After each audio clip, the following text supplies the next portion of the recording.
Wayne Doorband here for the Biweekly NTP CEED webinar huddle that we hold here at our Northern Colorado headquarters in Loveland, Colorado, both live here at our site and also going out over the web to those of you that are watching. Enjoy what we have for you today. Hi everyone, Wayne Doorband live from Northern Colorado and the town headquarters, because we actually have a headquarters out at our ranch and now in town also at our town headquarters of the Center for Economic Excellence and Development. And coming to you again for, I looked it up, and we're now almost on to our third anniversary of doing Economics and Actions webinars. And we are so excited today to have Tabor Ward with us, who is the founder and executive director of Mountain Flower Dairy, and we'll introduce her in a second here. But just want to let you know that we'll be back again in 2 weeks, same time, same station. I'll talk about that at a little bit at the end. And remember, you can both watch this live now, tell your friends about it, because you can also watch it as a replay sometime into the future, whenever you'd like, actually. And you can ask others to register so they can watch it too. We're using a new platform today. It's the same system. It's called Webinar Jam, which you see. But this has been upgraded to what's called Webinar Jam Studio. And we've had a few little glitches with it as we've gotten going, but I think we've got most of those ironed out. The very cool thing is that we can actually do something now we've never been able to do before, which is we can actually call on anybody in our audience to either ask a question, talking, or even show them by video. And if I recognize some people in the audience today, and I know you, and I know you won't be embarrassed, I might ask you if you'd like to come on and be with us. We haven't tried this yet, so literally just transitioned to this the 1st of May, and so we're still learning about it. As always, you see that the screen looks a little different over on the right-hand side, but you've got a chat session there still, so please put your questions in, and I can ask them to Tabor, or again, I think I'll be able to even, like I said, recognize you and possibly ask a question. So that's kind of our status. And Mark, I know Mark comes from Bangladesh, and he's on our webinars almost all the time, and he says, hello, Wayne, hi all. Mark, if you would you just give us a note and tell us if the sound's coming through all right and the video? And with no further ado, let me introduce Tabor to us, to all of us. And again, we've got Tabor here from far away. She's in Boulder, Colorado, which is what, Tabor, maybe 25 miles, as the crow flies, maybe 20 miles from here. Maybe. Yeah, we're pretty close. So we're actually really close, and great to have you. Thank you for spending some time with us. Thank you for inviting me. I really appreciate being able to talk with you a little bit today. Awesome. And I think that we got acquainted through Janine Neske, who is one of our senior folks in our ag program, and tell us how you knew her or how she knew you. Janine and I were working together when she was still in school at CSU, and she was helping with some of our educational development work. So Okay. She was one of the very first people that came on to offer her services and help us design how we're going to do a curriculum around urban agriculture and animal husbandry. Awesome. Mm-hmm. So that's a good lead-in. Why don't you just tell us a little bit more about what your business does? And I think we talked earlier, Mountain Flower Dairy is a nonprofit, and again, you're the founder and executive director. So just tell us a little bit about what it does, what the name implies. You know, how did you come up with that name? Just generally a little bit about it, as Brian probably shows some pictures to our audience. That sounds good. We established the farm in 2012 while I was actually still in law school, finishing up law school.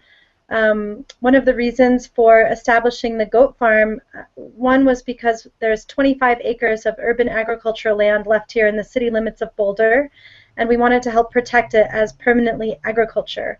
As we all know, interested in farming and sustainability, there's huge amounts of development pressure in all city areas, and particularly in Boulder because it's a very finite space. So the farm already had the original landowner family, the Longs family, and they grow iris on the property, and they were already renting out 12 acres to a vegetable production CSA nonprofit that does a lot in education. And so our desire was to add animals, and we chose goats. So the reason I chose goats, I've been working with goats since about 2002, and sort of by chance, and it was just the path of my heart. It was the way to go. So I spent some time in between college and starting Mountain Flower, working on farms around the country, around the world, and then decided in order to really be part of the bigger conversation of agriculture and food system work, law school was really a good route for me. So came to Boulder really to do law school, and then ended up finding this piece of property down the street with some vacant land that would really fit into a rotational grazing system with iris. So approached the landowners, and we started with just 5 goats 3 years ago, and now we're up to 30. We milk 7 of them, and interestingly, everyone's always surprised, with just our 7 goats, we have about 85 families that can come pick up milk from us every week. So a really small number of animals can make a pretty big impact.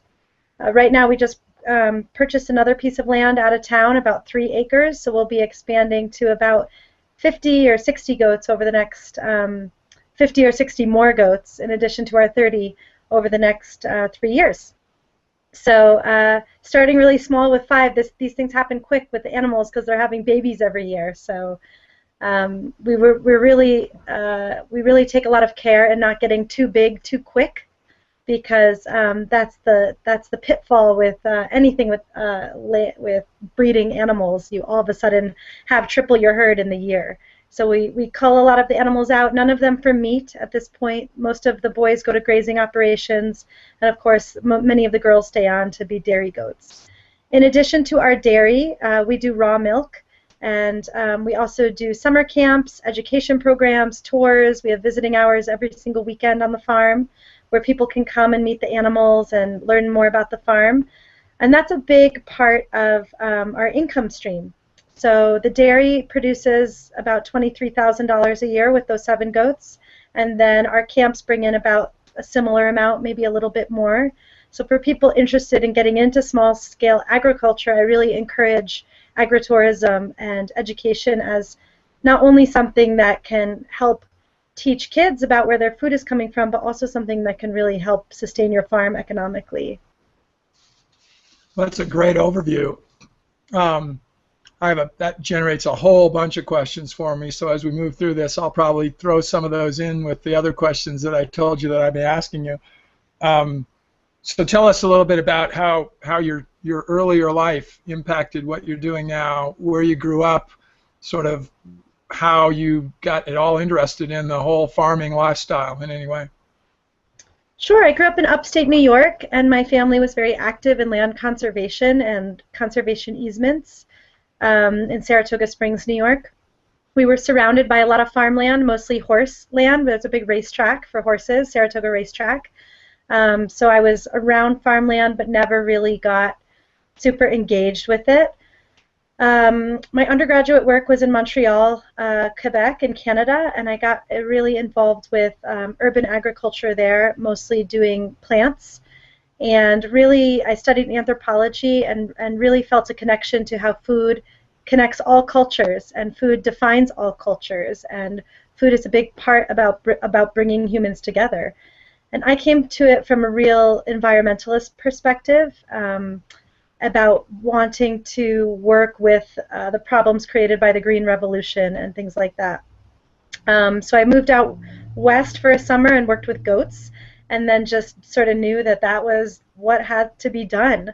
So after college, I moved to California, worked for Sonoma Land Trust out there doing conservation easement work, and then Full Belly Farm, one of the first certified organic farms in the nation, fully diversified 250-acre farm, and realized, yes, picking tomatoes all day long was not for me. And again, that really confirmed that animal husbandry was where my heart lied.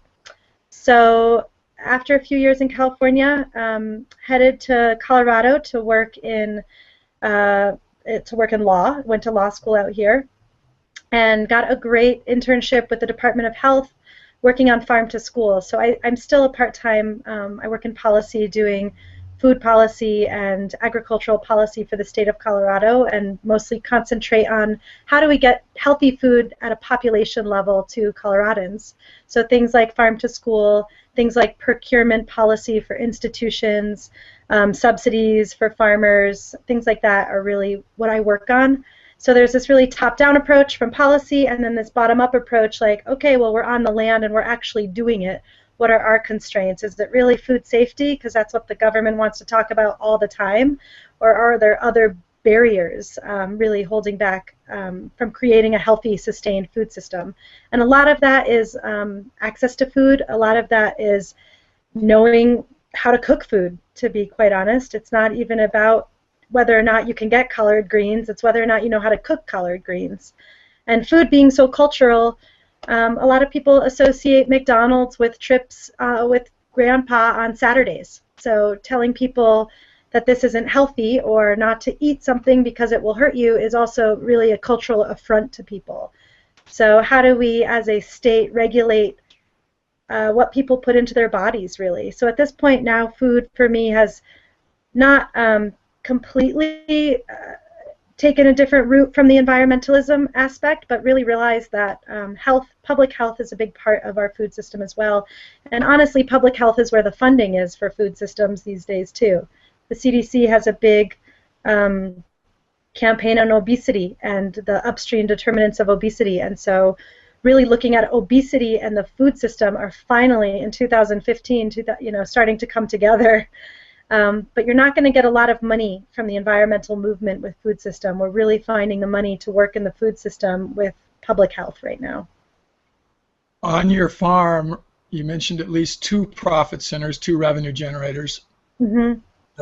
The goats themselves and the milk they produce, and then your agritourism. Do you have others, or are those the 2 primary revenue generators? Being a nonprofit, we have fundraisers and we can accept donations. So our first year we got about $10,000 in grants and donations, but we also don't want to depend on that, so we're moving away. We really want to have revenue generation by being a farm and by being an agritourism. So yeah, being a nonprofit is a benefit because we can get tax-deductible donations, but that's a very small part of where our income is coming from and frankly where we want it to come from. We don't really want to start depending on donors. And let's talk about staff for a little bit. You use the word "we" a little bit, but I'm guessing you do an awful lot of the work. So tell me, look at the amount of effort going into the goats and the agritourism. How many people, let's say full-time equivalents, and sort of how would you define them that are involved? Sure. Yeah, it just started out as myself and my partner, and then we incorporated as a nonprofit in 2012. We got our status. So when I say we, I mean the board, who has a fiduciary duty to the farm and is also, for all intents and purposes, they are they're the decision makers for the farm. There's 6 board members who help with things like fundraisers, help with things like marketing. Come to visiting hours and help staff visiting hours. They help with events. They help with strategic planning. The other we is my staff, and that's myself, the farm director, Michael Montgomery, and his background, he's a chef. So his background is in cooking, and so he does the cheese making for our farm, and we can talk about that a little bit too. And he also teaches cheese making workshops, and he's really on the ground doing goat chores. We're all doing goat chores. Then I have 2 part-time employees. Randy is our herd manager and helps us with our rotational grazing plan. He also works for the owners who grow their iris, so that's really great because he's a liaison between the iris farmers, the owners, and also us. So he helps with a lot of the infrastructure, electric fencing, like I said, rotational grazing. He also is doing chores like all of us. And then Madeline Evanson, she's part-time. Her other job is the coordinator for the local farmers market, the Boulder County Farmers Market. And then she does all of our education, scheduling, and she's a camp counselor in the summer. In the summer, our staff grows significantly, not necessarily with chores, but with camp staff. So we have 5 camp counselors coming in this summer who are mostly high schoolers. And then we do a counselor and training program for middle school students, and that's a free program, mostly so these students can really get in with agriculture at a young age. And we take 15 students, and that's a competitive process for them. So that's, in the summer we have 4 staff plus 15 for, so like 25, but all of those guys are really on the education side. So one more question related to the farm, and then near the end we'll talk a lot more about it. But before we get into some personal things, because our audience loves to hear the kinds of motivations and what drives you and why you do what you do, because it's good for them, because it might help them see why they do what they do. And that the question relates to just overall what I'll call sustainability financially. How close are you with what I was trying to do the math and coming up with somewhere around 60,000 maybe in annual revenues, so 23, another 10, so in that range. How close are you to covering all your cost nut with those revenues? We're doing great. We are partnering with the Leeds School of Business this year, so they're doing a lot of financial modeling for us. And to start the farm, we're very transparent with our numbers, so if people have follow-up questions, feel free to contact me. I really think this is a very important part of the farm, is how do you make it work. I put in $20,000 of just my own money to get it off the ground. That $20,000 is gone. I will never pay myself back with that, and it's not my intent to really do that. So that was just what I had to do to get the farm started. With that $20,000, we built, we restored some property, some buildings that were really falling down on the farm, and that's our rent. So we put about the $20,000, almost all of it, into restoring this building. We put about $15,000 into that, and now we have this rent exchange where we're not paying rent on the farm, which would be a whole nother thing that farmers would take into consideration. Our landlords pay the rent in exchange for this big initial capital outlay that we did, which was fix the barn. So right now in the bank we have about $21,000. In staff we're paying about $4,000 out a month. So yeah, so $4,000 is a lot to be paying in staff a month. To feed a goat, it takes us about $2 a day. So again, we have to really keep our going and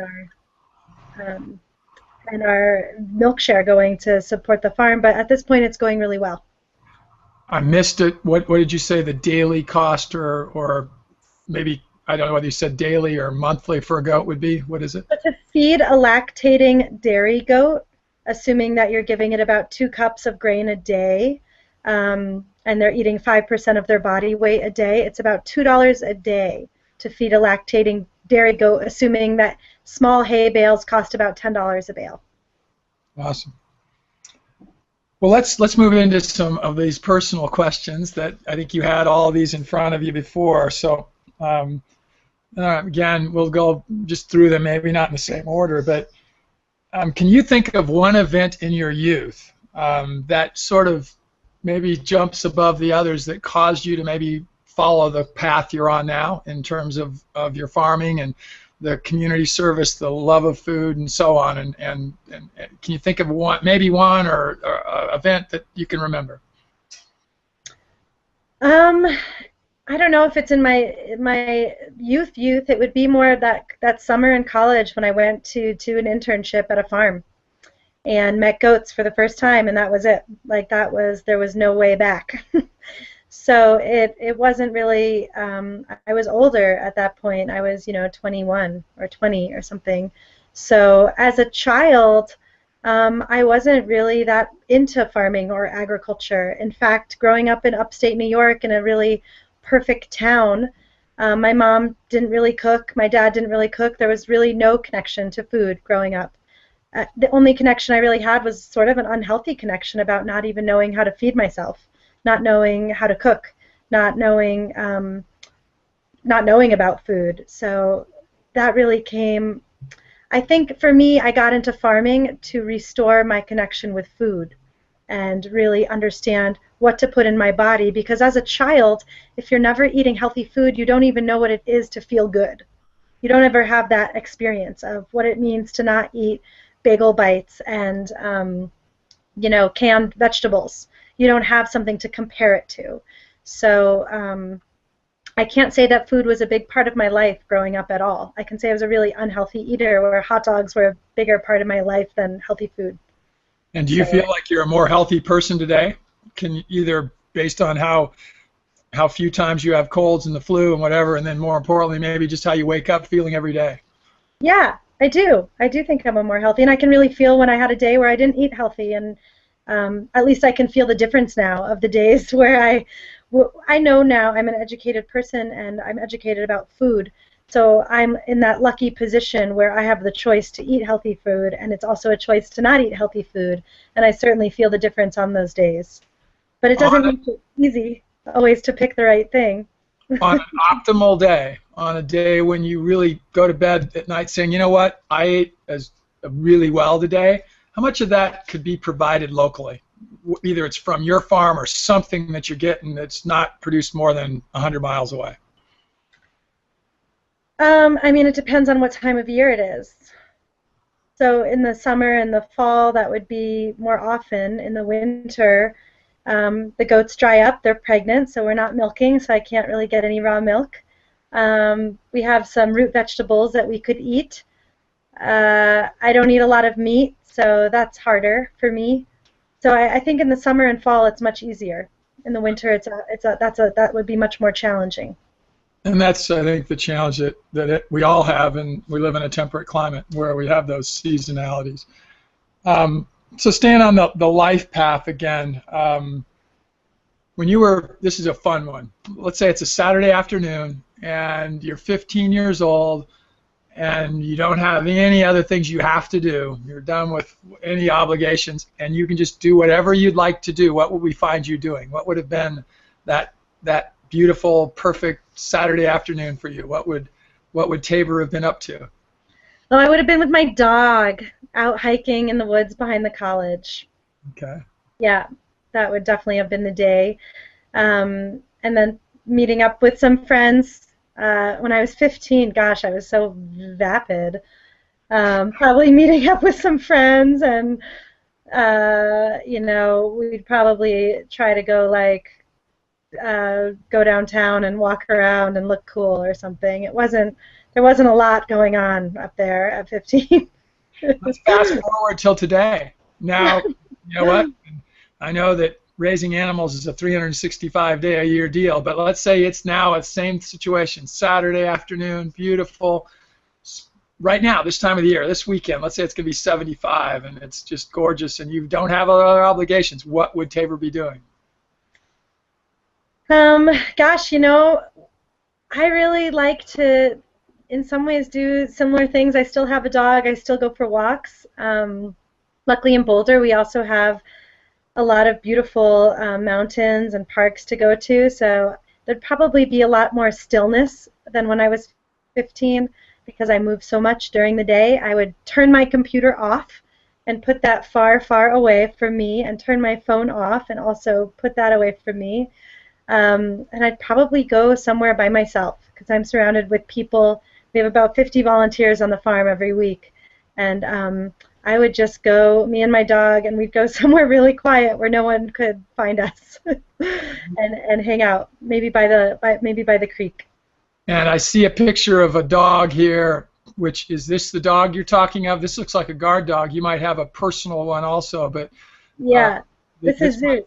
Yeah. What kind of dog?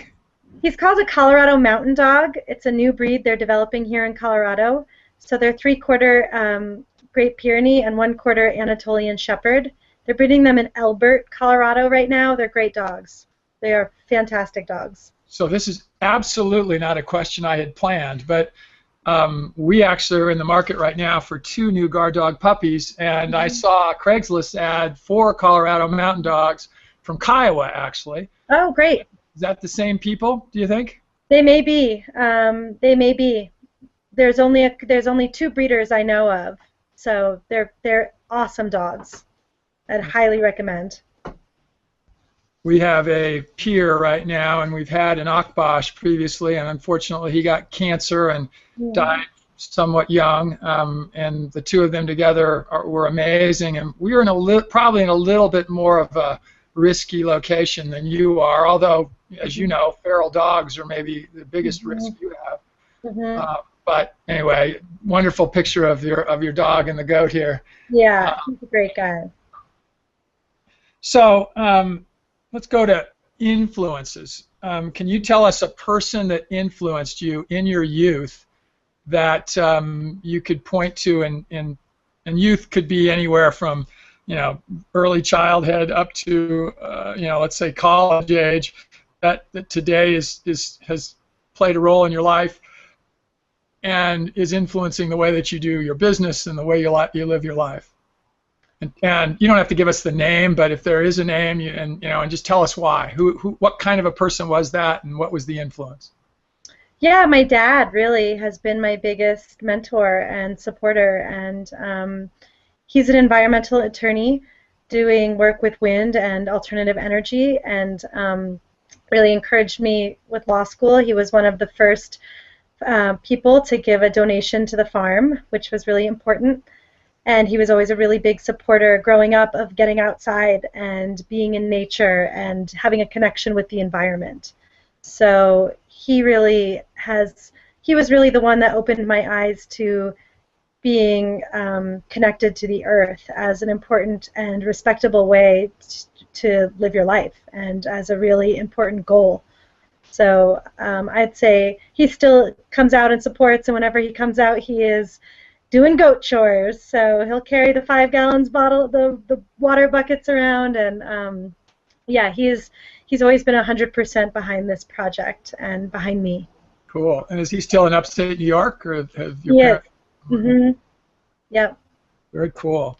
Has it been enough of an influence that they're getting locally produced goat's milk for themselves and so on, and change themselves that way?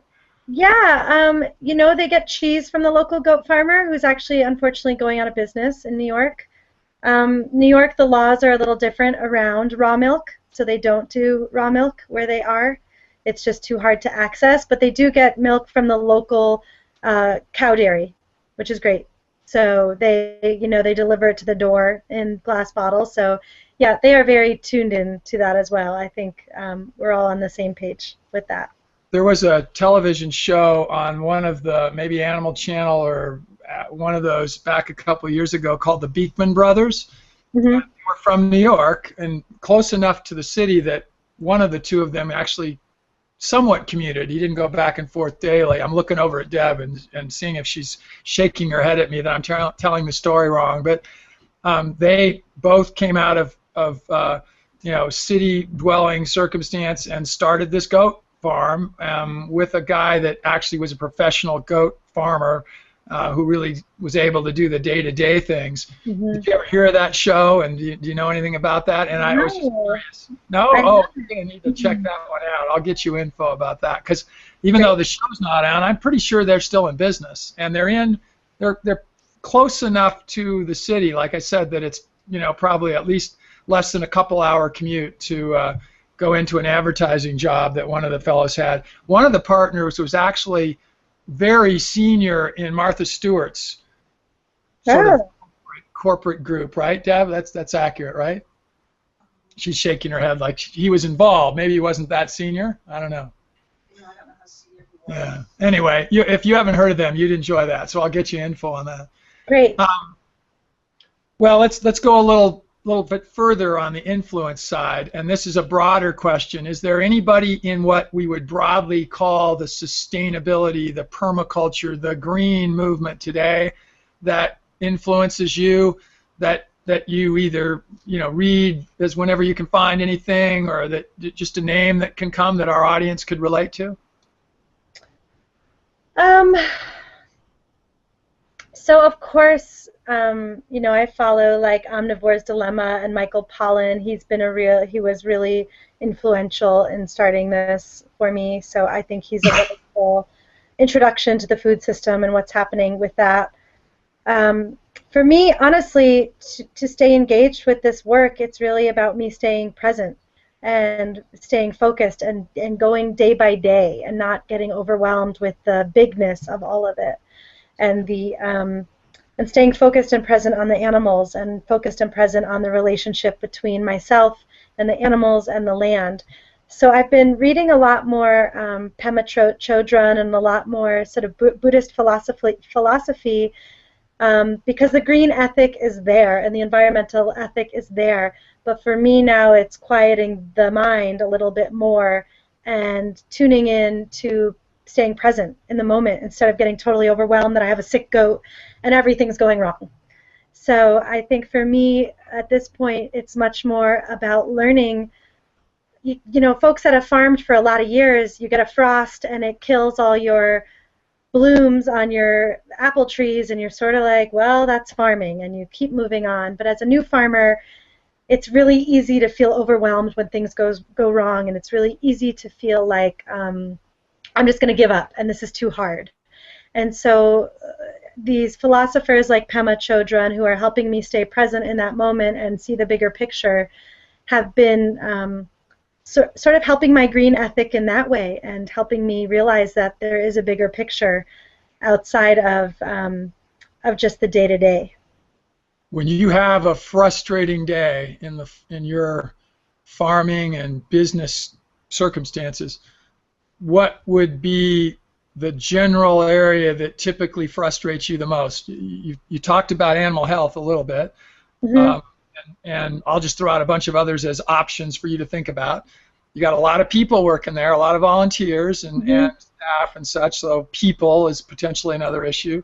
Mm-hmm. Regulations, obviously, we haven't even talked about some of those. You talked a little bit about how in New York, for example, it may not even be possible for your parents to get milk from goats, and we're going to talk about that one a little bit. I want you to tell a little later. I want you to tell our audience about what the process is to get raw milk in Colorado, and is it or financial? Hey, you know what? You got to pay the bills every month. What is it that would be a typical frustrating day? Which of those would it have been that maybe would be most common to frustrate you? Well, I guess frustration is a little different than despairing as well. And the health of the goats, if I have a sick goat, it's less frustrating and more despairing. Okay. In terms of frustration on the farm, people management is always a big one. You nailed it. It's always a big one, especially being in an urban setting that's fairly accessible. We get a lot of people just wandering on the property. You can see in some of these pictures, there's the goats downtown. We are surrounded by houses and people wandering on all the time and just feeding the goats. Or we share the property with the landowners who actually live on the property, so a lot of it is managing people's schedules so they don't feel overwhelmed by the cast of thousands of goat volunteers and visitors that we have. So people management's a big one, and financials is less frustrating and more, you got to dig in with that stuff. And as a new farmer, I don't know how many new farmers are listening, but I really recommend starting part-time if you can and keeping another job. That's what I've had to do, and just be ready to work all the time. And so that can be frustrating too, because you do have to sacrifice, or I did have to sacrifice, my whole social life for the first 2 years. I had to sacrifice anything outside of the farm that I like doing, like yoga or running or going to weddings or going home and seeing my family. It's a really big sacrifice, and sticking with that, I think, at times has been one of the hardest things, missing life events like weddings for best friends of mine because I have goats that were having babies. So so that's probably the trade-off. Can be frustrating, that it's really a lifestyle choice in a lot of great ways, but then in ways that I've had to learn how to be willing to let go of things that were important parts of my identity. Let's stay on that one for a minute in terms of the sacrifice, because we do have, and there will be a number of new or potentially new farmers who will listen to this, because you said something that really touches home to me.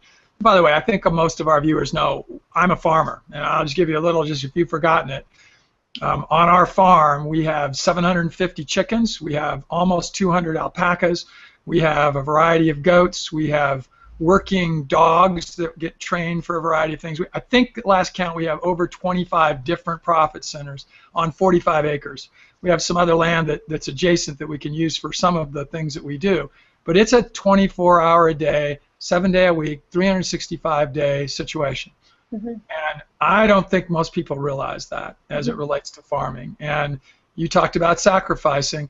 Tell our audience a little bit about, what that meant that first year. You said you didn't go to weddings. You didn't. What would, if you looked at a typical week, we all sort of think about work weeks. It probably wasn't 40 hours. What was it? What was a work week in those early? Yeah, it's just all the time. It's a different pace than we are used to, and that's been, it's a different pace than we learn how to work as Americans. It's not 9 to 5 and you get weekends free. It's 7 till 9:30, and then maybe you start again at like 10. Then you maybe take an hour break for breakfast, and then you go out again and do some more work with the animals, and you maybe take another hour break here. So it's much more like there's not an on and an off of my day. It's a day that it's really challenging because there's no one telling me my schedule. It's always figuring out what the schedule is. So I'm still learning that. I'm still learning a healthy schedule for myself, how to really do well with time management. And that first year, it was sacrificing everything. It was, it was never going out. It was a lot of it was personal frustration with feeling like I couldn't even be a good friend anymore. I couldn't even go to somebody's birthday dinner because I'm milking goats. And that will come back over time, some of it, not all of it. Some of it, like once you get the time management thing down. But it's, it's a good 2 years before, 2 to 3 years, depending on the scale. And then, of course, once you start doing well, you'll want to scale up again and expand your herd or expand whatever, and then it starts again. So I think that I don't even want to call it sacrifice because that would mean I'm losing something. I really think it's a choice to pick something I love over something else I love. I love farming, I love being with the goats, I love the animals, but I also love having happy hour with friends, but I'm going to be milking the goats. So it's not like I'm sacrificing that happy hour with friends, it's like I can't do both. So sometimes to go towards something that I love, I have to go away from other things I love. Yeah, and that's life. Anyway, along those lines, because we're talking a little bit in the negative, but let's take it positive. Give us some event that's occurred in your life that at the time, and you don't need to give the details or the specifics, but I'm sure you can think of it. Something that at the time seemed incredibly negative, that now today you look back and can say, hey, you know what? There's a lot of good that came from that, and it be as specific or as vague as you want to be.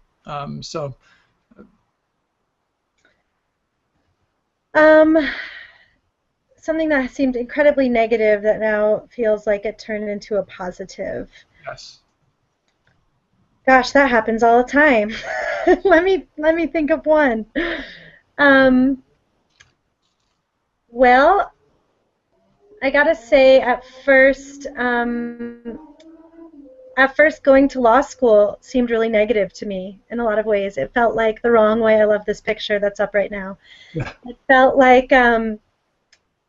like the path away from the environment, the path away from farming, the path away from my heart.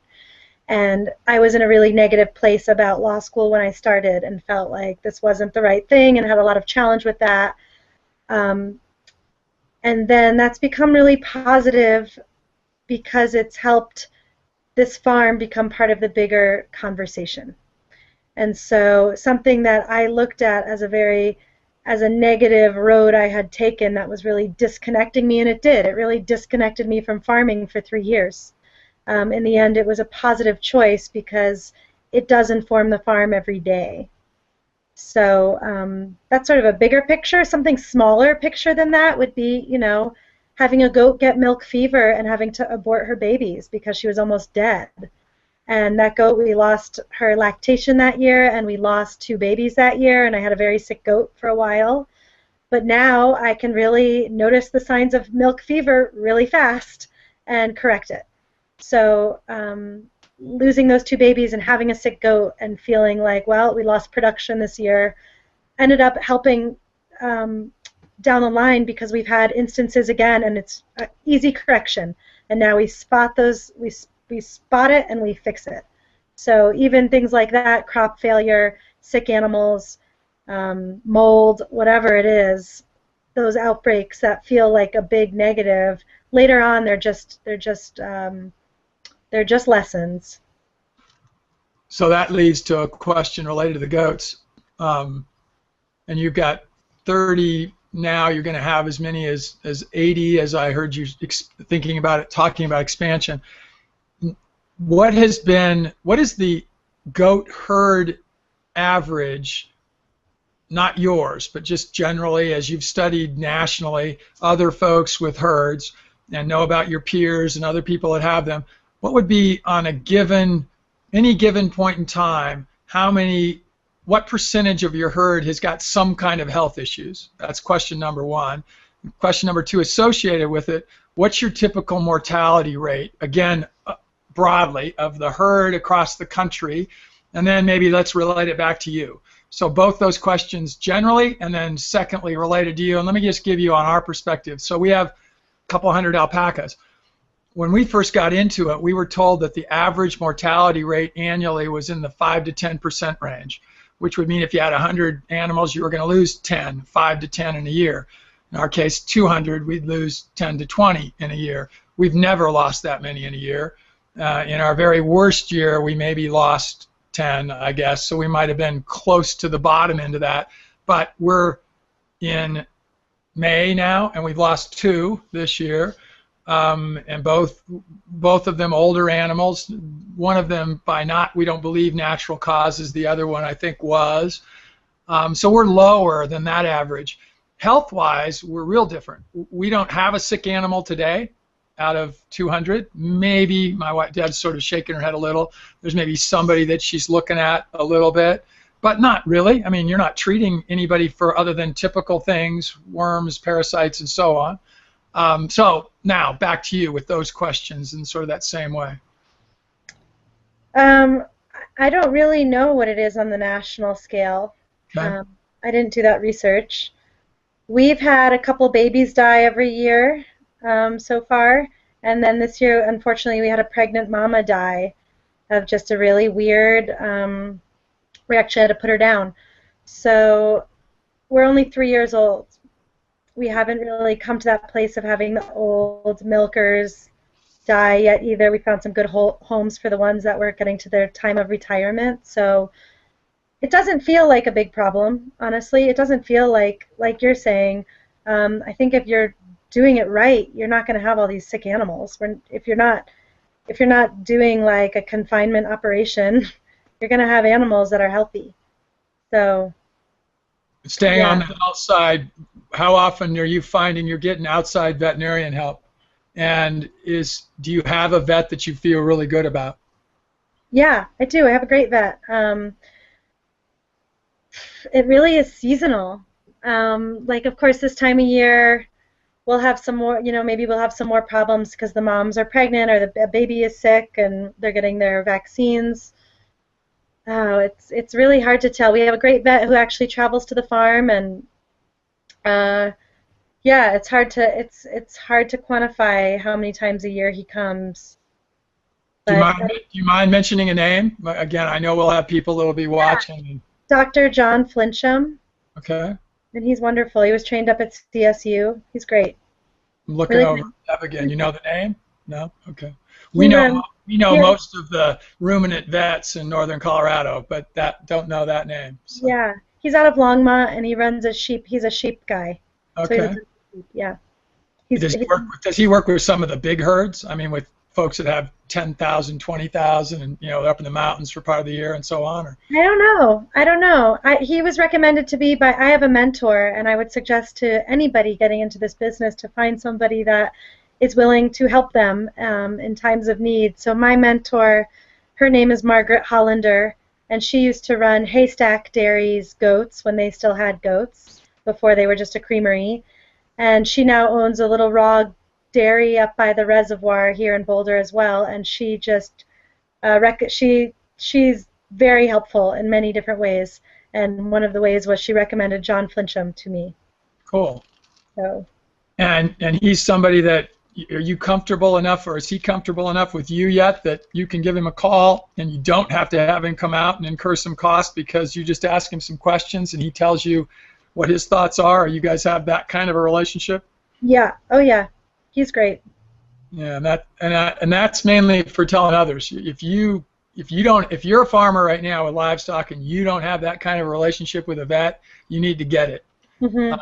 You need to get to where you feel so comfortable with them that you can call them whenever you feel you need to, and they feel comfortable enough with you that they're comfortable at telling you things that most people would think that you'd only learn and you would only do if you were either a graduate of vet school or you were a third or fourth year student at vet school. Mm-hmm.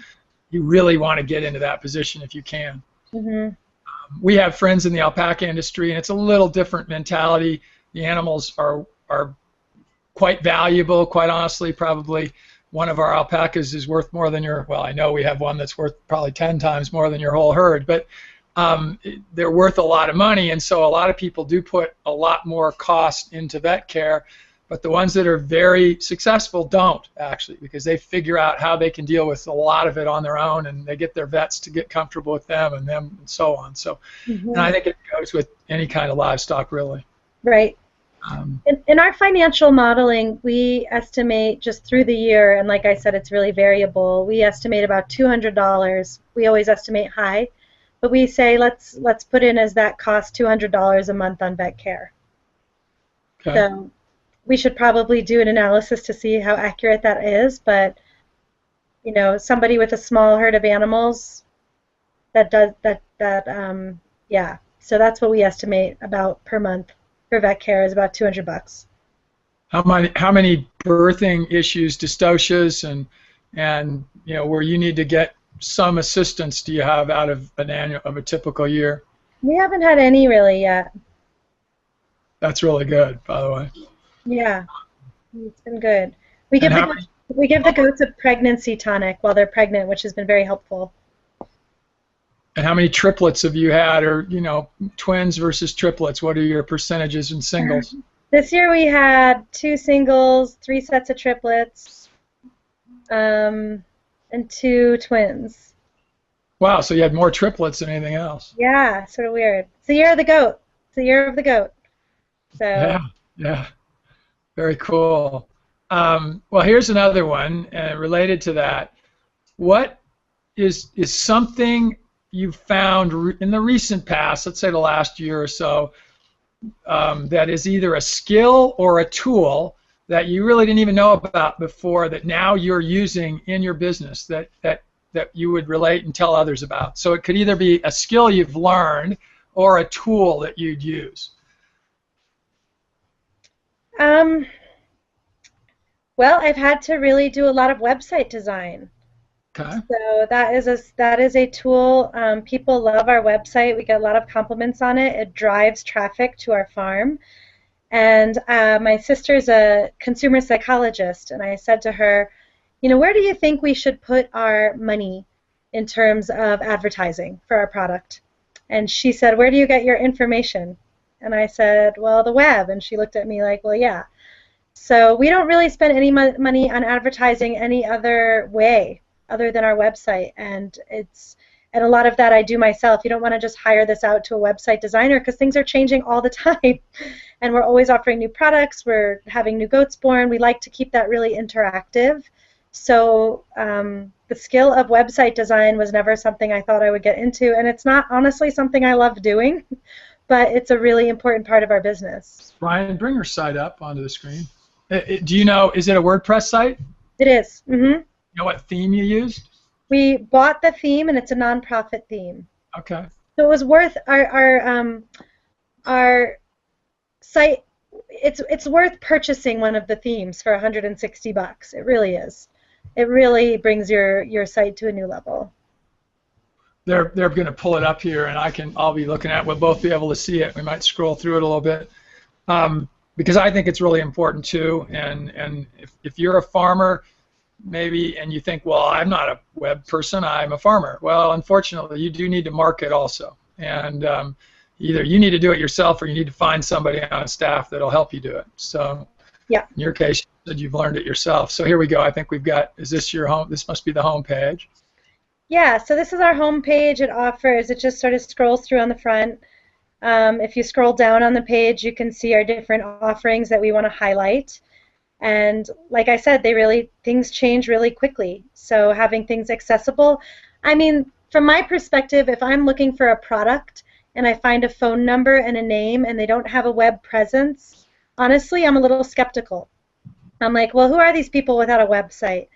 So I think it's really important to have a web presence these days, and people want to buy your food at a more expensive price because they want to know the farmer. They really do. They want to be able to look on your website, see your practices. Otherwise, they'll just go to the grocery store. So it's really important to have a lot of pictures of your farm, a lot of information about who you are, all of these things. So let's go there. We talked about I talked about how your method of selling milk, and even on the home page, I noticed about the 2015 shares. Mm-hmm. Tell our audience, because I'm guessing many of them don't know about how you have to sell milk, and what the milk process, the buying process involves. Sure. So I'll just give a quick legal background of milk. In 1923, raw milk was illegalized by the federal government by the Pasteurized Milk Ordinance, and to this day, raw milk on a federal level is still illegal, which means it can't cross state lines. With that, every state has its own jurisdiction over how they handle raw milk. And when I say raw milk, I mean unpasteurized milk, or milk that's never seen heat. Pasteurization is just a process of heating the milk up for a certain time to a certain temperature. So our milk is never heated. It's just raw. And in Colorado, there's a law called the herd share, and herd shares allow for, basically, for folks that own the animal, they can drink raw milk from their own animals. So what we do is we are selling a portion of the goat to people. So they sign a boarding contract and they sign a bill of sale. And when they pay me their monthly fee, it's not for the milk, it's to board their goat with us. And this is called the herd share law in Colorado. So the effect is your milk is never entering the stream of commerce. Nobody is exchanging money for the milk. Other states like California allow retail sale of milk in grocery stores. You can't sell it in grocery stores or to restaurants in Colorado, just to people who come to your farm to pick it up. Or sometimes you can deliver. You can have a delivery place, but the farmer has to be there. You can never sell it retail. In places like California where you can sell it retail, they have a licensure process, so you'd be a grade A raw milk dairy and meet certain standards. Here in Colorado, and don't get me wrong, I'm not pro-regulation, but it's very hands-off by the state, and all I need to do as a raw milk producer is register my herd name with the state and label all my milk, raw milk, unpasteurized. There's no safety standards around it. There's no guidance that they provide for farmers. There's nothing. So my perspective would be it's an unfunded mandate as well, so they have no money to enforce this either. From my perspective, it would be great if farmers had a little bit of guidance and that there were some sanitation standards that farmers followed because it's not an inherently dangerous product, but if you don't know what you're doing, it is easy to contaminate milk, and it's simple not to contaminate it. But yeah, I wish that the state would be more helpful to farmers than they are with this, because it's allowed, so why not make it safe? Why not say, well, the milk should be kept at 40 degrees or lower? Little things, or the equipment should be sanitized, or the equipment should be stainless steel. You know, I'm not saying that farms should get inspected or licensed and all this, but even simple guidelines so farmers knew basic safety practices could be great. I'm going to make a speculation and tell me if I'm totally wrong about this, but part of probably your concern there, I would hope a lot of your concern is you want to make sure that you're giving safe and healthy product to your you want to make sure that the goats owned by other people are boarded properly by you. I'm going to use all the right words here. And part of that boarding would be the collection of the milk for them, which that's what they've told you that you could do for them so that they could get it.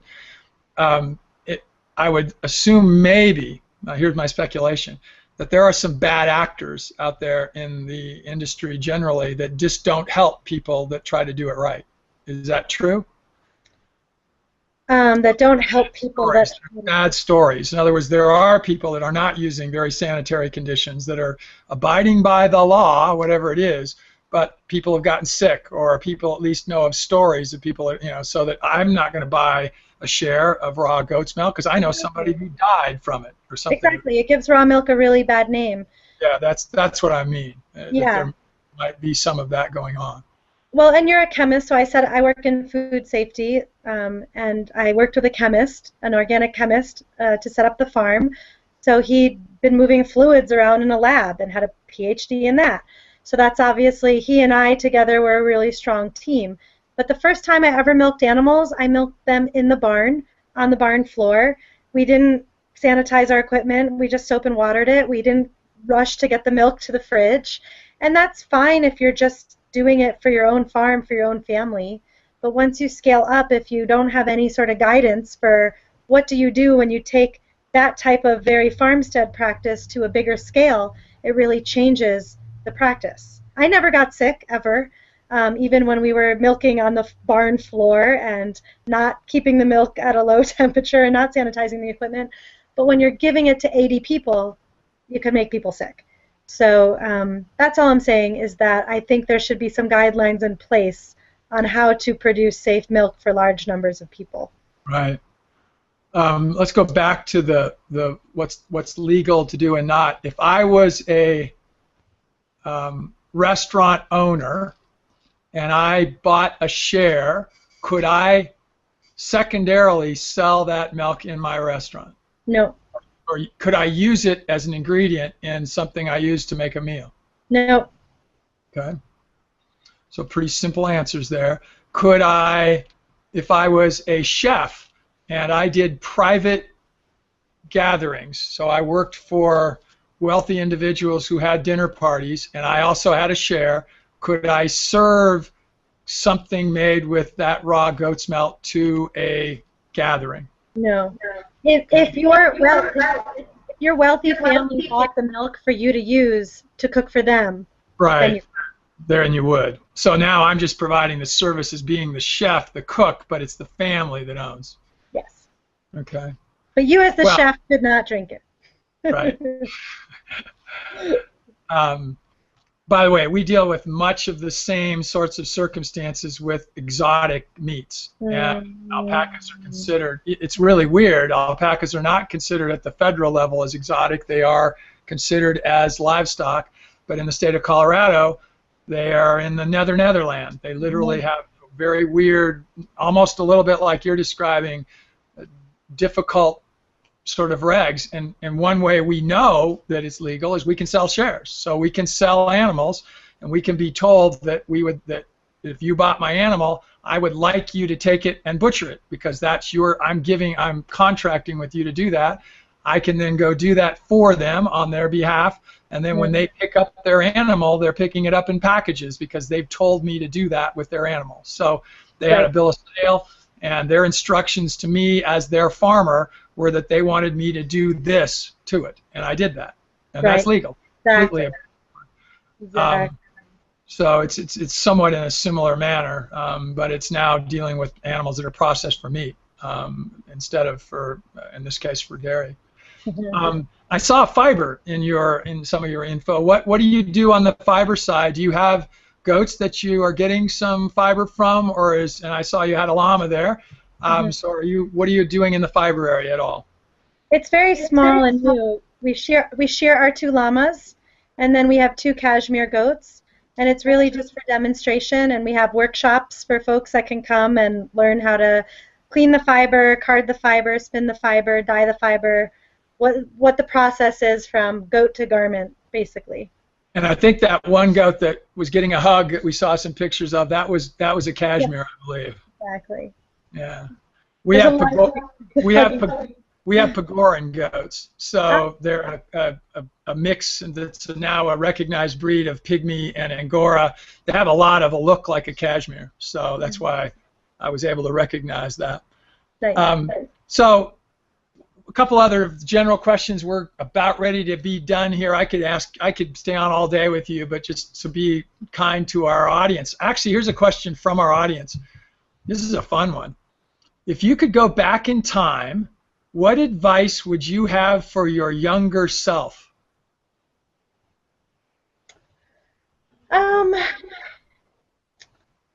You know, I guess my advice was to, it sounds so cliched, but a lot of people told me this farm was not a good idea, and I wish I'd believed in myself earlier on. And I think in the end, the advice is, you know, believe that I'm doing the thing that I need to do, and that sometimes it's good to sort of cut the cord from your parents or from friends or from other people who don't see the value in, who didn't see the value in what I was doing and thought maybe, you know, my mom used to introduce me, she'd be like, and this is my daughter Tabor, she's a lawyer. And I was like, no, I'm not, I'm a farmer. And so that was a really important time for me. My advice to myself would have been to really stand up for the person who I thought I was instead of try to be this person that other people thought I should be. So. All right. That's a great answer. One last just sort of general question. Is there a quote or a phrase, actually two of them, is there a quote or a phrase from anyone in the ag area which just would be famous sort of to people that you can think of that has influence on you or that's memorable to you? You know, it's a weird one. Yes. The eye of the farmer fattens the cow. And it's an old Chinese proverb that's basically, you watch your animals, you can read a million books and you can listen to what everybody else is telling you, but only you out there every day with your animals, knowing them individually, can fatten that animal, can fatten the beast, can make your animal healthy. And I tell that to my staff all the time when we're always constantly adjusting feed and ratios and this, and it's, we have to watch. The eye of the farmer fattens the beast. Like, we have to really be in tune with each individual animal. Awesome. And here's the last one. What book have you read recently or that you're reading now that's influencing you today? That's influenced my farming or influencing my general life? Either one. Your choice. I have one I'm reading right now that I love. It's called Women Who Run with Wolves. And it's a wonderful book by a Denver anthropologist that I would really suggest about the feminine, but it's also great for the masculine. It goes into both and our connection to our wild selves. And it's through stories. She dissects all different stories through all different cultures and brings us back to our wild selves. Wow. And the stories help do that. Is that, do you know if that's available on Kindle or through Amazon, or because that's the way people buy things today? Yeah, Women Who Run with Wolves. I'm not sure. She also has audio, which I hear are wonderful. So just to repeat that, Women Who Run with Wolves is the book. Well, that's awesome. Well, we have come up against it time-wise. Like I said, we could talk forever here. I'm going to actually ask you to stay on after we come off. I got a couple other questions just to ask you privately outside of this. But if anybody in the audience has got any other questions, you could put them up. I didn't go ahead and try that acknowledgement today just because I didn't want to mess it up. We'll do it a little more privately before we figure out how to do it online, and embarrass somebody. I saw Mark, and he actually works with us, and I wouldn't be afraid to embarrass him if sitting in Bangladesh, actually, because I know he's got a webcam and such. But Mark, I'm not going to do it to you this time. So Tabor, this has been awesome. We just thank you so much, and you know, I just think all your message has been awesome. Do you have anything else? Can you tell us how to get a hold of you? Tell us your website name, anything you want to give, help you for, you know, generating more for your business and such, and your cause. Thank you. mountainflower.com, and you'll find me under the contact section. So if anyone does have further questions, feel free to reach out. As a nonprofit, we are incredibly transparent with our finances, our practices, anything that you want to know. We're really happy to share. So please reach out if you have more questions. Well, that is awesome. And again, we'll be back here, same time, same station, in a couple of weeks. with our next guest, and I'm looking over to see if I know who that is. And our producers here are shaking that they know, but they're not thinking of the name right now. I'm seeing if they're going to come up with it. Deb, do you know? She is totally blanking. So we'll have to make that a little bit of a surprise for everybody. And Tabor, thank you so much. I'd love to come and visit sometime, and hopefully you come and visit us too. Yeah. And just hang on for just a tiny bit after we go. You'll see we go offline here in a second. So everybody live from Northern Colorado, this is the Economics in Action. Have a good day.